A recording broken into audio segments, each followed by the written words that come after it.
السلام علیکم ورحمۃ اللہ وبرکاتہ۔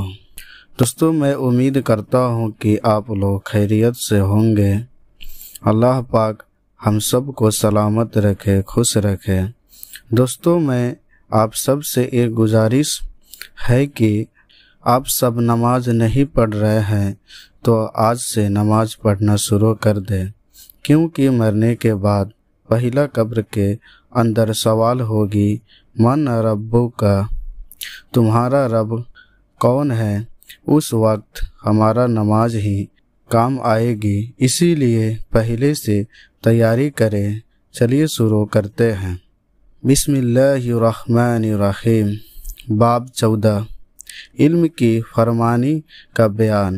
حدیث نمبر 73، ابن عمر رضی اللہ تعالیٰ عنہ سے روایت ہے، انہوں نے کہا کہ میں نے رسول اللہ صلی اللہ علیہ وسلم سے سنا، آپ فرما رہے تھے کہ میں ایک بار سو رہا تھا، میرے سامنے دودھ کا پیالہ لایا گیا، میں نے اسے پی لیا، یہاں تک کہ سیرابی میرے ناخنوں سے جاری ہونے لگی، پھر میں نے اپنا بچا ہوا دودھ عمر بن خطاب رضی اللہ تعالیٰ عنہ کو دے دیا۔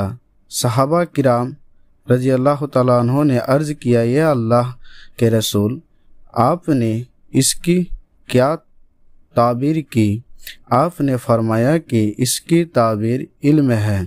فائدے: معلوم ہوا کہ خواب میں دودھ پینے کی تعبیر علم کا حاصل کرنا ہے، نیز اگر دودھ کی سیرابی کو ناخنوں میں دیکھو تو اس سے علم کی سیرابی اور فروانی زیادتی مراد لی جا سکتی ہے۔ حدیث نمبر 73، صحیح بخاری۔ السلام علیکم ورحمۃ اللہ وبرکاتہ۔